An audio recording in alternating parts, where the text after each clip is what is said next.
இந்த போர்டு தெரியுற மாட்டோம்.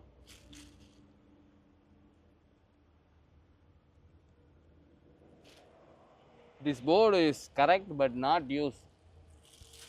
All wrong இப்படி வாங்க usage. ஸ்டார்ட் பண்ணிடலாமா? யா மக்கள் விவசாய இடம் அப்படிங்கிறதெல்லாம் ஃப்ளாட் அதிகமாகுதுல்ல. ஆமாம். இதை பற்றி நீ என்ன நினைக்கிற? காசு ஃப்ளாட் அதிகமாகுனா விலை உற்பத்தி வந்து குறையும். எல்லாமே இறக்குமதி பண்ணி சாப்பிடக்கூடிய நிலை வந்ததும்னே. இதனால் மக்கள் எதுக்காண்டி ஃப்ளாட் போடுறாங்கன்னா பணத்தோட இதனால போடுறாங்கன்னு நினைக்கிறேன். இதனால் நீர்மட்டம் எல்லாமே வந்து காசு கொடுத்து வாங்கி சாப்பிடக்கூடிய நிலை வந்தோம். சிட்டி ஏரியா மாட்டோம், கிராமப்புறம்லாம். அடிப்படை கூட நம்ம வந்து வெளியில் போய் அலைஞ்சு வாங்க மாட்டோம். அது என்ன நினைக்கிறேன்னா அது வந்து பொருளாதாரத்தின் பின்னடைவுன்னு தான் நினைக்கிறேன். மக்களுக்கு வந்து இன்னைக்கு பண தேவை அப்படின்றது வந்து ரொம்ப முக்கியமாயிடுச்சு. செல்வம்னு அவங்க எதை நினைக்கிறாங்கன்னா அக்கௌண்ட் பேலன்ஸ் நிறைய இருக்கிறது, வீடு கட்டுறது அப்படிங்கிறத நினைக்கிறாங்க. ஆனால் உண்மையில் அது கிடையாது. ஏன்னா இன்னைக்கு வந்து ஒரு விவசாய இடம் இருக்கு, அந்த இடம் வந்து சும்மா கிடக்கும் போது வேல்யூ இல்லாமல் இருக்கு, நமக்கு ஆகாமல் இருக்குன்னு நினைக்கிறாங்க. அதே ஃப்ளாட்டை போட்டோம் அப்படின்னம்னா 10 லட்சம் 20 லட்சம் 30 லட்சம்னு கைக்கு கிடைக்கும்னு நினைக்கிறாங்க. பட் எப்போவுமே காசுன்றது என்ன ஆகும்? செலவாகும். அந்த செலவு அப்படின்றது வந்து அதிகமாக அதிகமாக இன்னைக்கு விற்றுட்டு வச்சிருக்க காசு எவ்வளவா இருந்தாலும் ஒரு பீஸ் இல்லாமல் ஆரோக்கியம் இல்லாமல் எதுக்காவது உனக்கு செலவாகி காலியா இப்படி எங்கிட்டு வாங்க. நிலம்ன்றது அப்படி இல்லை. இப்போ இந்த இடம் இருக்கு, இந்த இடத்துல யாராவது விவசாயம் பண்ணாங்களா? இந்த இடத்துல அது இயற்கை மலையோட அடிப்பகுதி. அப்போ இவ்வளோ செடி இருக்கு, கிரீனஸ். ஆமாம். இது ஒரு கீரையாவோ இல்லை ஒரு காய் செடியாவோ இல்லை நமக்கு பயன்படக்கூடிய செடியாவோ இருந்துச்சுன்னு வச்சுக்கோ, நமக்கு ஆரோக்கியத்தை தரும். ஆமாம். இந்த ஆரோக்கியம் மட்டுமே நமக்கு ஆனந்தத்தை தரும், திருப்தியை தரும் வாழ்க்கையோட முழுவதும். இப்போ இந்த இடத்த வந்து அழிச்சிட்டு இதை ஒரு ரேட்டை போட்டு வித்துட்டு கையில் ஒரு 10 லட்ச ரூபா வச்சுக்கிறேன். இந்த 10 லட்சத்தை வச்சு நான் வாழ்க்கை முழுக்க அமைதியாக இருக்க முடியுமா, ஆரோக்கியமாக இருக்க முடியுமா, ஆனந்தமாக இருக்க முடியுமான்னு கேட்டால் கேள்விக்குறி.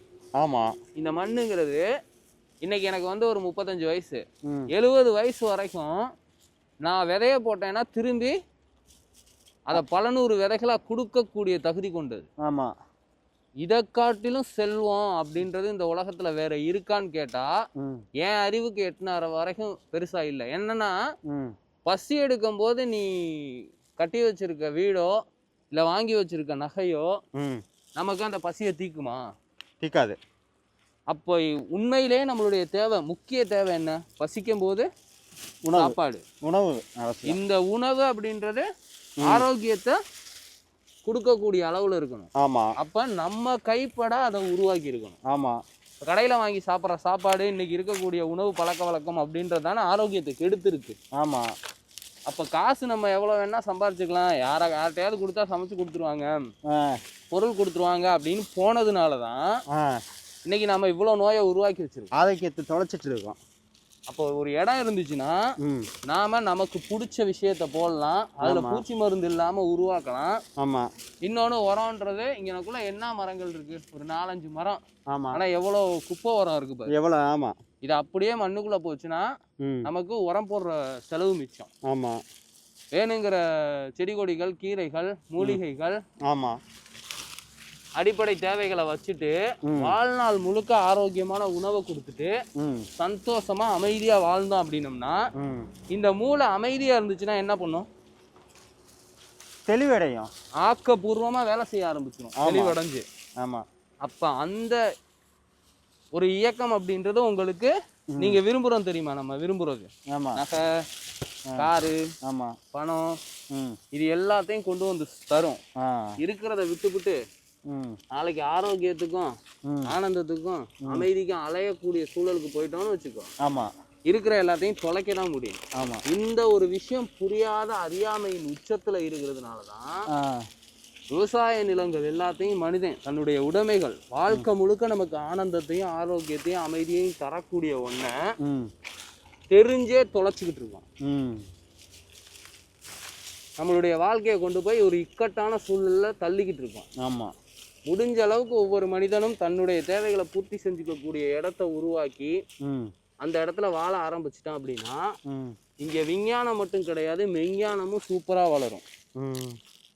சந்ததிகளோட வாழ்க்கையும் சூப்பரா இருக்கும். ஆமா, இதை என்னைக்கு நம்ம மக்கள் புரிஞ்சுக்கிறாங்களோ அன்னைக்கு தான் வியாபார உலகம் போய் ஒரு அற்புதமான உலகம் இங்கே உருவாகும். இந்த குப்பைகள்லாம் இருக்காது. குப்பைக்குழியோது தண்ணி வந்து சேர்ந்து ஓடக்கூடிய இடம் பள்ளமாக்குனால குப்பை சேர்ந்து கிடக்குது. இது வந்து அந்த போக்கு எடுத்து வந்து தான் எடுக்கணும். இப்போ இது சாக்கடையா மாறிடுச்சு. தண்ணி தேங்கி தேங்கி சாக்கடையா மாறிடுச்சு. இன்னைக்கு நம்ம வித்து எடுக்கக்கூடிய பணங்கள்லாம் இருக்கு, அதெல்லாம் நமக்கு மட்டும் இல்ல, நம்ம சந்ததிங்களுக்கும் சோறு கொடுக்குமா, வாழ்க்கையை கொடுக்குமா அப்படின்னா கிடையவே கிடையாது. அவங்கெல்லாம் காலில் வரிஞ்சு கட்டிக்கிட்டு எதையாவது ஓடிக்கிட்டு இருக்கணும். நம்ம தாத்தன் பாட்டன்லாம் ஒரு கொஞ்சம் இடத்த வச்சுக்கிட்டு விவசாயத்தை பார்த்துட்டு காலைல வெள்ளனமா எந்திரிப்பான், தோன்றதை செய்வான், திருவிழால ஊருக்குள்ள நிம்மதியா ஊருக்கு நல்லா வாழ்ந்துகிட்டு இருந்தாங்க. ஆமா, இன்னைக்கு ஒவ்வொருத்தனும் ஒவ்வொரு மூலையில இருக்காங்க, ரெக்க கட்டி பறந்துகிட்டு இருக்கோம். வாழ்க்கை எங்க இருக்கு எதுல போகுதுன்னு தெரியாத அளவுக்கு. இப்ப எங்க அண்ணனை பார்த்து எனக்கு பல மாசம் ஆச்சு. இப்போ இந்த இதுக்குள்ளதான் இன்னும் நம்ம எதிர்கால சந்ததிகளை நினைச்சு பாரு, இன்னும் இடம் கூட இருக்காது. எல்லாம் வியாபாரம் பண்றவங்க கைக்கு போயிடும். ஆமா, ஃபேமிலியில அப்பா ஒரு மூலையில வேலை பார்ப்பாது, அம்மா ஒரு மூலையில இருக்கும், பிள்ளை ஒரு மூலையில இருக்கும், வீடு வாசல் அப்படிங்கிறது மட்டும்தான் இருக்கும். வாழ்க்கைக்கு ஒவ்வொரு நாளும் தேவைக்கான உணவுக்கான ஒரு விஷயமும் நம்ம கையில இருக்காது. கண்டிப்பா கண்டிப்பா. அப்ப மாட்டிட்டு முழிப்போம். காலில் இன்னைக்கு சக்கரம் கட்டிட்டு போறது, அன்னைக்கு ரெக்கைய மாட்டிட்டு பறந்துக்கிட்டு தெரியணும் பணத்துக்காகவும். ஆனா அந்த வாழ்க்கை நிம்மதி தந்ததுமானே. எப்படா நிம்மதி தரும்? இப்போ அமைதியா நம்ம நேரத்தை நமக்காக பயன்படுத்தும் போது தாண்டா ஒருத்தனுக்கு நிம்மதின்றது இருக்கும். கண்டிப்பா. இப்போ உன நேரம் 24 மணி நேரம் ஒரு நாளைக்கு இறைவன் கொடுத்துருக்கான், இந்த இயற்கை கொடுத்துருக்கு. இதை உனக்கு பயன்படுத்தும் போது தானே உனக்கு நிம்மதி. கண்டிப்பா. உன்னுடைய தேவைகளை பூர்த்தி செஞ்சுக்கிறதுக்காக எங்கேயோ ஒரு இடத்துல தொலைச்சிக்கிட்டு தெரிஞ்சோம்னா, ஏதோ ஒரு வேலையை பார்த்துட்டு தெரிஞ்சோம்னா, அவன் சொல்கிற நேரத்தில் சாப்பிட்றது, அவன் சொல்கிற நேரத்தில் தூங்குறது, அவன் லீவு கொடுக்குற நேரத்தில் தான் குடும்பத்தோட சந்தோஷமாக ஸ்பெண்ட் பண்ணுறது, இது என்ன வாழ்க்கையா? எனக்கு தெரிஞ்சு இதுதான் அடிமை வாழ்க்கை மாட்டம் இருக்குது, சுதந்திரம் இல்லாத நிலை மாட்டம் இருக்குது. இதே ஒருத்தனுக்கு ஒரு இடம் இருக்குது, விவசாயம் பண்ணுறான், விவசாயம் இத்தனை டயத்துக்கு பண்ணணும், இவ்வளோ நேரத்துக்கு வேலைக்கு வரணும்னு இருக்கா? காலைல வேலை நம்ம எழுந்திரிச்சிட்டு தண்ணியே பாய்ச்சி விட்டேன்னா, அதுவும் எல்லாரும் விவசாயம் பண்ணால் மழையெல்லாம் வந்துருச்சுன்னா அதுவும் வேலை இல்லை. இப்போதைக்கு தண்ணியை பாய்ச்சிட்டு அவனும் சாப்பிட்டுக்கிட்டு பக்கத்தில் இருக்கிறவங்களுக்கும் கொடுத்துட்டு அவன் கட்டுப்பாடு. ஆமாம், அவனோட தோதுவாதுக்கு அதை ஃபிக்சிபிலிட்டி பண்ணிக்கலாம். இது வாழ்க்கையா இல்லை ₹1,00,000 கிடைக்குதுன்னு ஓடிக்கிட்டு தூங்குற நேரத்தை விட்டுப்புட்டு அவன் சொல்ற நேரத்தில் எந்திரிச்சு தூங்கி? மனுஷனுக்கு வந்து நைட்டு தூங்குற நேரம், அப்படி இன்னைக்கு தூங்கிட்டு இருக்கமா? நைட்டை தான் ஓகே. வாழ்க்கையில மனிதன் தன்னையே தொலைச்சிக்கிட்டு இருக்கக்கூடிய ஒரு சூழல்ல போய்கிட்டு இருக்கேன், அது மட்டும் கன்ஃபார்ம்.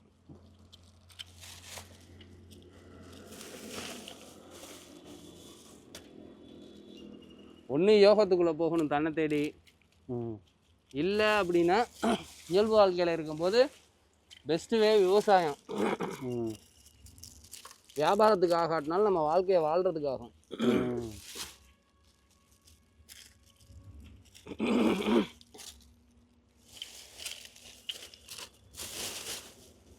மேக்சிமம் பழங்கள் காய்கறிகள் அதை வச்சு பண்ணுற டிஷ்ஷு தான் இன்னைக்கு பெரும்பாலரோட அந்த நவீன உலகத்தோட ஸ்டைலாக இருக்குது. ஆமாம், காலையில் ஒரு ஜூஸு, கொஞ்சோண்டு நட்ஸு, மதியானம் ஏதாவது ஒரு டிஷ்ஷு, கீரை, பொரியல் இது மாட்டோம். ஆமாம்.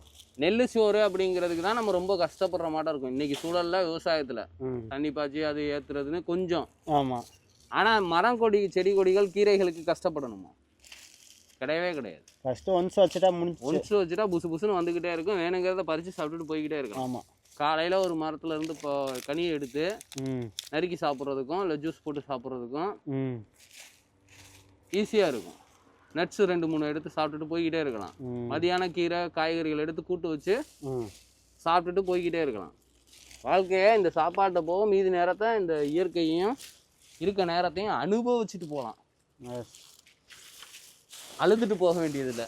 எப்படா விடியும் வாழ்க்கை அப்படின்னு ஒவ்வொரு விடியலையும் ஒரு வேலையில் கொண்டு போய் அடாப்ட் பண்ணிட்டு எப்படா நைட் ஆகும் தூங்க போவோம் அப்படின்னு நேரத்தை கடத்தக்கூடிய வாழ்க்கையா இருக்காது.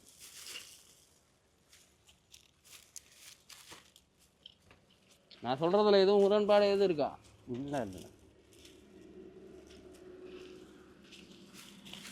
எனக்கு தோன்ற விஷயம் இதுதான் வாழ்க்கைன்னு நினைக்கிறேன் நான்.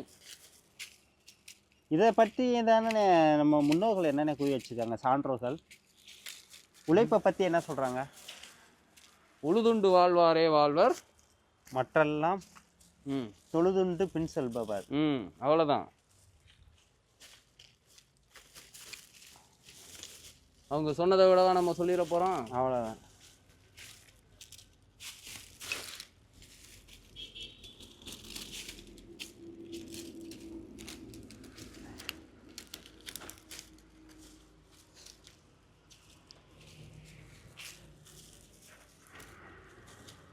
நம்ம உலகத்தில் இருக்கக்கூடிய நம்ம இந்தியாவில் இருக்கக்கூடிய நிலத்தை விஞ்ஞானம் அப்படின்றதுனால விஞ்ஞானத்தை தொலைச்சி அஞ்ஞான வழியில் செலுத்துறதுக்கு பதிலாக அந்த இடத்துல இருந்து காசு செல்வம் அதை விற்று பொருள் பணம்னு வாங்காமல் அதன் மகத்துவத்தை உணர்ந்து அதை பயன்படுத்தி அதோட இணக்கமாக வாழ ஆரம்பித்தாங்க அப்படின்னா அந்த இடம் என்றைக்கும் நமக்கு மட்டும் இல்லை நம்ம பிள்ளைங்க பேரங்களுக்கு எல்லாத்துக்கும் உணவு கொடுக்கக்கூடிய தன்மையிலேருந்து உன்னதத்துக்கு கூட்டிகிட்டு போகும்.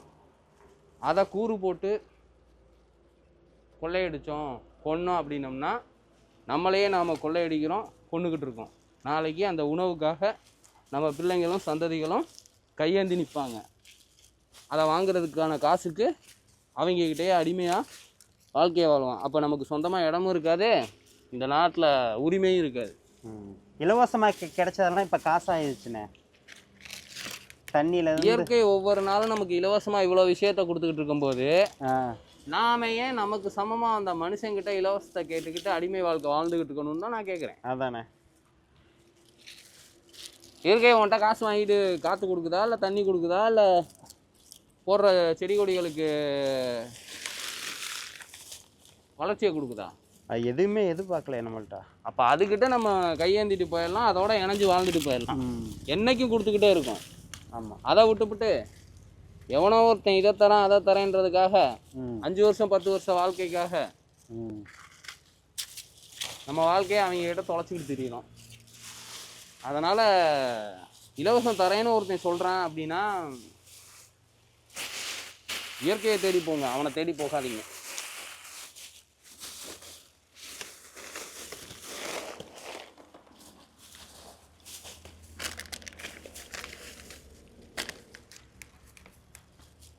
ஏன் இந்த இதில் சொல்கிறேன்னா அதை இவ்வளோ விஷயங்கள் பேசுகிறோம், ஆனால் எங்களுக்கு வந்து விவசாயம் பண்ணுறதுக்கு இடமும் கிடையாது வழியும் கிடையாது.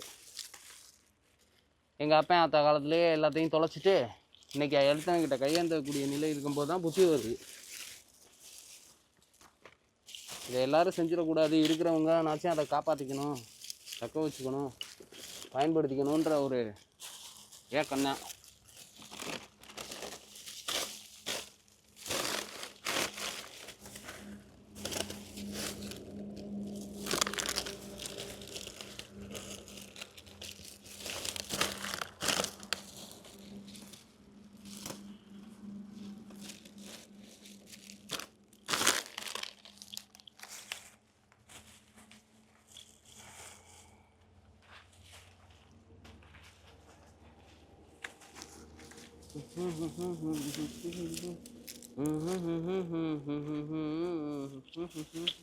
என்னடா எரிச்சு விட்டாங்களா அது?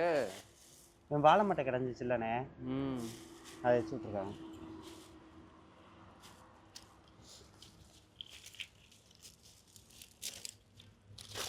எரிக்கிறதுக்குன்னு ஒரு இடம் வச்சு எரிக்கிறது நல்லதா இல்லை இப்படி கண்ட இடத்துல எரிக்கிறது நல்லதா?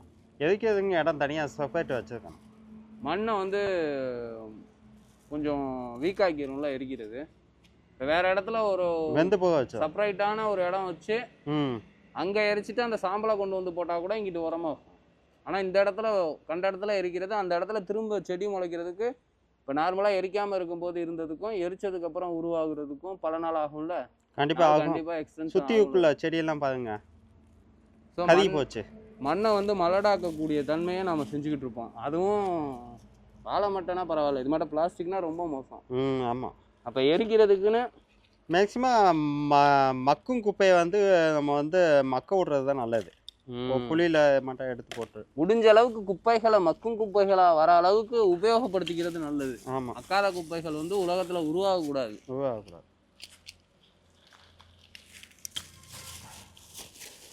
இந்த மக்காததெல்லாம் எடுத்து ரீசைக்கிள் பண்ணி திரும்ப திரும்ப ரீயூஸ்க்கு தான் பண்ணிக்கணுமே ஒழிய புதுசாக உற்பத்தி பண்ணிவிட்டு இங்கே மக்காத குப்பைகளை போட்டு மகத்துவமான மண்ணை வந்து மலடாக்கக்கூடாது. ரைட்? எஸ். இப்போ இந்த மூடி இருக்குது, இந்த பிளாஸ்டிக் மூடி எப்படியும் மண்ணோட மண்ணாக மாறுறதுக்கு ஒரு குறிப்பிட்ட வருடங்கள் ஆகும். பட் இதை அப்படியே எடுத்து சேர்த்துட்டு ரீயூஸ்க்கு போட்டோம் அப்படின்னோம்னா திரும்ப மூடி ஆகிக்கும், நம்மளோட யூசேஜுக்கு ஆகிக்கும். கண்டிப்பாக. ஆனால் மண்ணோட போட்டோம் அப்படின்னோம்னா மண்ணை மலடாக்கிடும். மலடாக்கிடும். அந்த மூடி ஆக்குப்பை பண்ணுற ஸ்பேஸில் வந்து எந்த செடியும் முளைக்காது. அதான் தண்ணியும் அதுக்குள்ளே இஞ்சாது. எரிக்கிறது அதை விட மோசம். எரிச்சா காணாமல் போயிடணும்னு நினச்சிக்கிறாங்க மக்கள். அது காணாமல் போகாது, இந்த அண்டத்துக்குள்ளே தான் சுற்றிட்டு இருக்கோம்.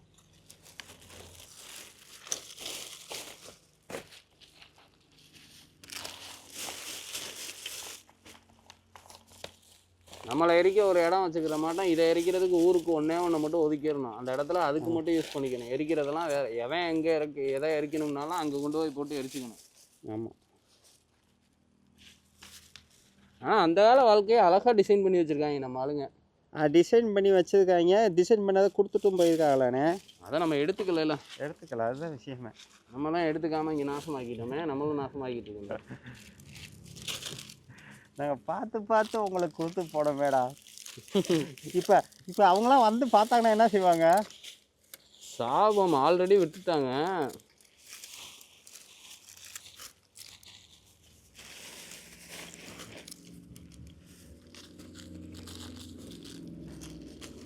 நினைப்பாங்க இவ்வளோ விஷயத்த கொடுத்துட்டு போனோம், இதை காப்பாற்றிக்கக்கூடிய அறிவை கொடுக்காம போயிட்டோம்.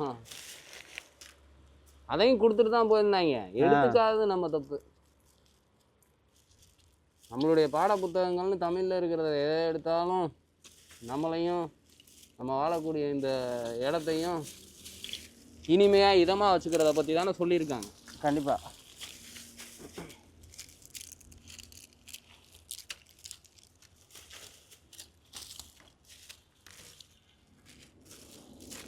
நம்ம எடுத்துக்காம விட்டால் அதுக்கு என்ன பண்ணுறது?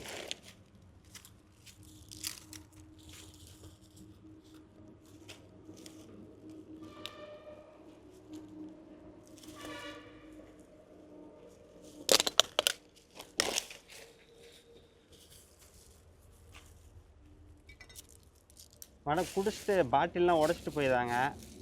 ஆடு மாடு மேய்க்கிறவங்க யாராச்சும் வெளியிலேருந்து வரவங்களாம் காலில் பட்டுச்சுன்னா கிழிச்சிட்டு பார்த்துக்குங்க. குடிக்கிறவங்க அப்படி ஓரமாக வச்சுட்டு போயிட்டிங்கன்னா அந்த பாட்டிலை ரீயூஸ் கூட பண்ணலாம்.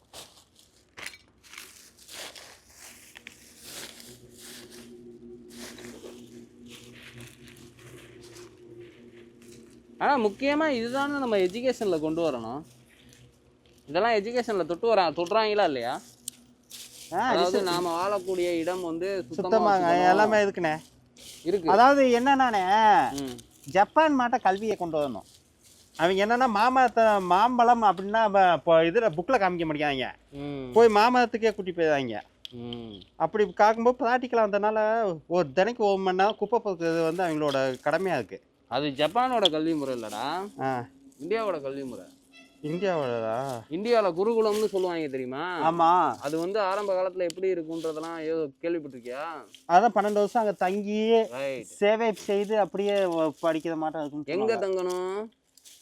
அவங்க எங்கே ஆசிரமம் அமைச்சிருக்காங்களோ அங்கே தான் தங்கணும். அவங்க வந்து ஊருக்குள்ள அமைச்சிருக்க மாட்டாங்க. ஆமாம். ஊரை விட்டு வெளியில ஒரு வனத்தில் வனத்துல ஆ இயற்கையோட இயற்கையா ஆ இணைஞ்சு தான் பண்ணணும். குடிக்க தண்ணி வேணும்னாலும் ஆ நீ இயற்கை எங்க நீ தேக்கி வச்சிருக்கோ அங்க போய் தான் எடுத்துக்கணும். ஆமாம். குளிக்கணும்னாலும் அதுதான். ஆ இயற்கையோட ஒன்றி வாழக்கூடிய ஆடம்பர வாழ்க்கை விட்டு ஆ அற்புதமான வாழ்க்கையா இருக்கும். ஆ ஸோ அதுக்குள்ள இருக்கும்போது அவன் வந்து கத்துக்கிறதுக்கு என்ன பண்ணுவாங்க நம்ம ஆளுங்க கிட்ட வந்து மிகப்பெரிய அளவுல அது என்னது கோயில்லாம் பிரம்மாண்டமா கட்டுற அளவுக்கு விஞ்ஞானம் இருந்தது அன்னைக்கு. விஞ்ஞானம் இருந்துச்சு, உடம்புல வலுவு இருந்துச்சு. ஆ ஏன் அன்னைக்கு வந்து மண்ணில் எழுத சொன்னாங்க, மரத்தடியில் படிக்க சொன்னாங்க. ஆமாம்.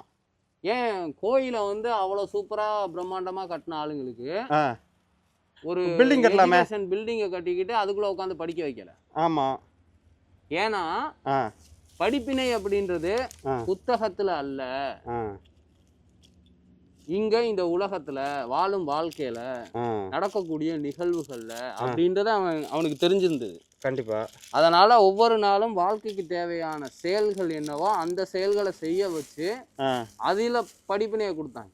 ஆமா. உடம்ப படிக்க சொன்னாங்க, மனசை படிக்க சொன்னாங்க, உயிரை படிக்க சொன்னாங்க. கண்டிப்பா. இந்த 3ஐயும் அவன் படிக்கும்போது இந்த உலகத்தையும் அவன் படிச்சுக்கிறான், இந்த உலகத்துல வாழக்கூடிய ஒவ்வொரு உயிர்களையும் படிக்கிறான், புரிஞ்சுக்கிறான், உணர்றான். ஆமா. அப்ப அதை அழிக்காம இருக்கக்கூடிய அறிவு அவன் கிட்ட வந்துச்சு. கண்டிப்பா. இதை நாம விட்டுட்டோம். அவங்க வந்து இன்னைக்கு விஞ்ஞானம் வளர்ந்தாலும் அந்த முறைகளை விடலை. அப்ப அவன் மாம்பழத்தை காமிச்சு அவன் சொல்லி கொடுக்குறான்னா மரத்தை அங்க அவன் ஸ்கூலுக்குள்ள வச்சிருக்கான். கண்டிப்பா. இன்னைக்கு ஸ்கூலை கட்டணும், நம்ம ஊர்ல மரத்தெல்லாம் வெட்டுறோமே. எங்களுக்கு கட்டதான் தான்ப்பா வேணும். நாங்க போட்டால காமிச்சுக்குவோம், நாங்க இதை காமிச்சுக்குவோம், ப்ரொஜெக்டர்ல காமிச்சுக்குவோம். நம்ம படிச்ச ஸ்கூல்ல எத்தனை மரம் இருந்துச்சு? மரத்துக்குள்ளதான் ஸ்கூலே இருந்துச்சு. இன்னைக்கு மரத்தை தேடி அலையிறோம். வெறும் பொட்டல் காடு தான் இருக்குது. பொட்டல் காடு தான் இருக்குது. கிரவுண்டு கட்டடம் தான். கிரவுண்டு கூட இல்லைண்ணே, கிரவுண்டுக்கும் கட்டடம் மாறிடுச்சு. கட்டடம் தான் ஃபுல்லா, எங்க பார்த்தாலும் கட்டடம். அப்ப என்னன்னா படிக்கும் போது எல்லாத்தையும் ப்ரொஜெக்டர்ல காமிச்சான்னு வச்சுக்கோ, பசி எடுக்கும்ல, அப்பையும் ப்ரொஜெக்டர்ல பார்த்து சாப்பிட்டுக்க சொல்லணும். இந்தப்பா அந்த மாம்பழத்தை எடுத்து சாப்பிட்டுக்கீங்க, பசி ப்ரொஜெக்டர்ல காமிச்சிட்டு இந்த பசியை தீர்த்துக்கோ, அப்படித்தான் போகுது அப்படின்னு சொல்லணும். உணர்வு பூர்வமா உன்னை கொடுத்தோம் அப்படின்னம்னா நம்மளுடைய உணர்வுகளுக்கு அது தீனி போடும். கண்டிப்பா. பசி ஒரு உணர்வு. ஆமா. தாகம் ஒரு உணர்வு. ஆமா. தேவைகள் எல்லாமே ஒரு உணர்வு. ஆமா. இது எல்லாத்துக்கும் தீனி உண்மையில இருந்து கிடைக்கும், பிம்பத்துல இருந்து கிடைக்காது, கொடுக்கவும் முடியாது. ஆனா முடியும்னு இன்னைக்கு சில முட்டா பசங்க ஓடிக்கிட்டு இருக்கிறதுனாலதான் இருக்க எல்லாம் முட்டாள்தனமான அறியாமை என்னும் வாழ்க்கையில சிக்கிக்கிட்டு இருக்கோம், செதஞ்சிக்கிட்டு இருக்கோம்.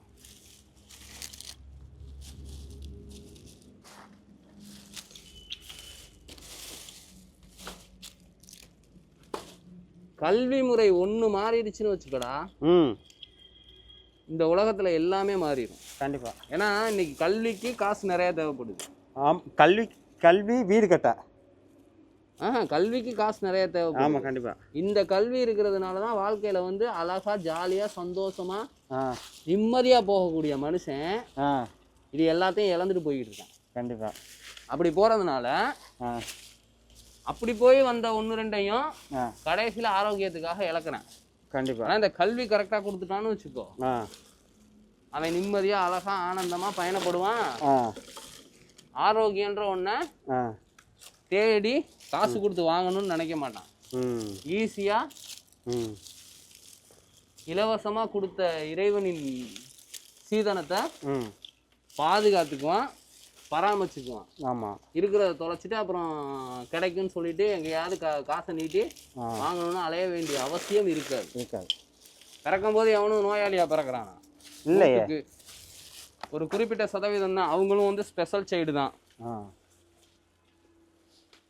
ஆனால் அவன் சாகும்போது எல்லாம் நோயாளியால் சாகுறான். ஆமாம், நோய் வந்தது தான் காரணம் என்னன்னா நம்மக்கிட்ட கொடுப்பினைய நாம உணரலை. அதுதான். இதுக்குள்ளே போகணுமாண்ணே? அதுக்குள்ளே இருக்கா? பார்ப்போம். பார்த்துக்கோங்க.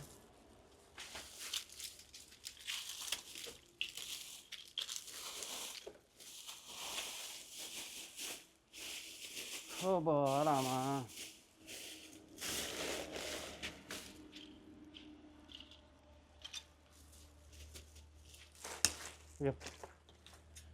இரும்பு தூக்கி போட்டு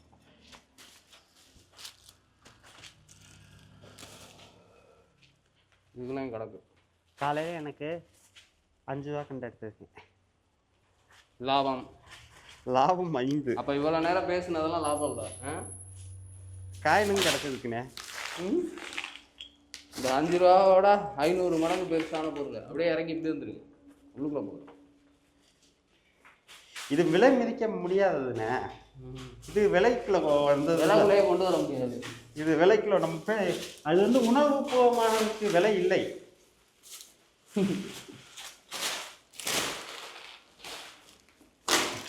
பரவாயில்லையே, இந்த வீடியோ எடுக்கிற இடங்கள்லாம் நல்லா இருக்கே அப்படின்னு பார்த்து வருவாங்கன்னு நினைக்கிறேன்.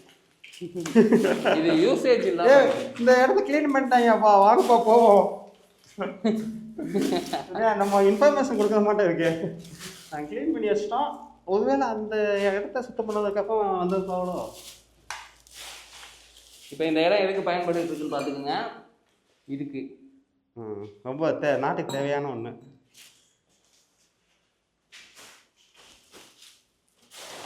நாட்டுக்கும் வீட்டுக்கும் கேடு, நாட்டுக்கும் வீட்டுக்கும் கேடு. கேடான விஷயத்தையே அரசியல் லாபம் பார்த்துட்டு இருக்கு. அந்த காலத்தில் சாராயம் விற்கிறவங்க எல்லாம் வில்லன் தானே சொல்லுவோம்.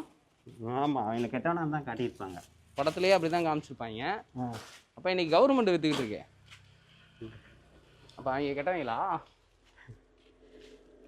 கேடு கெட்டவங்க. புரிஞ்சுக்கிட்டா சரி.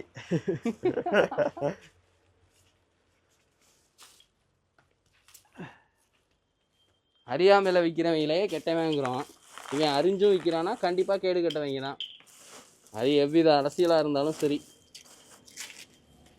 மக்களுக்கு மனுஷனுக்கு மகத்துவத்தை கொடுக்க முடியாத அரசியல் இருந்தால் என்ன, இல்லாமல் போனால் என்ன.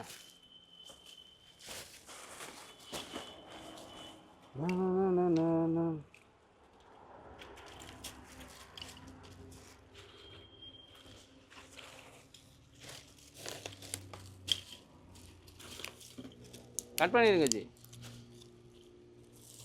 எவ்வளோ நேரம் ஓடி இருக்கு?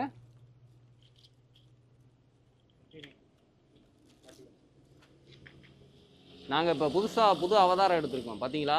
கையில் க்ளவுஸு, மேலே மாஸ்க்கு, புது டிஷர்ட்டு, அப்படியே ஒரு வாழ்க்கையை சூப்பராக அழகாக மாற்றிட்டு போகிறோம். இது மட்டும் நீங்களும் மாற்றிக்க கற்றுக்குங்க. ஜாலியாக வாழுங்க, சந்தோஷமாக இருங்க. நன்றி, வணக்கம், வாழ்க வளமுடன். குருவே துணை, குரு வாழ்க. அதோட கண்டினியூ பேச வேண்டியதானே? இதை இவ்வளோ நேரம் பேசிட்டோம்ல, அரை மணி நேரம் ஆயிடுச்சு. அது இன்னும் நீங்கள் ஃபினிஷிங் பண்ணுறதுக்கு ஏதாச்சும் வேர்டு சொல்லியிருக்கலாங்களா? எதை ஃபினிஷிங் பண்ண? இவ்வளோ நேரம் பேசினதுக்கு நீ சொல்லு. அதான் முடிச்சிட்டோம்ல, நீங்கள் சொல்லு. ஓகே, கட் பண்ணிடுங்க.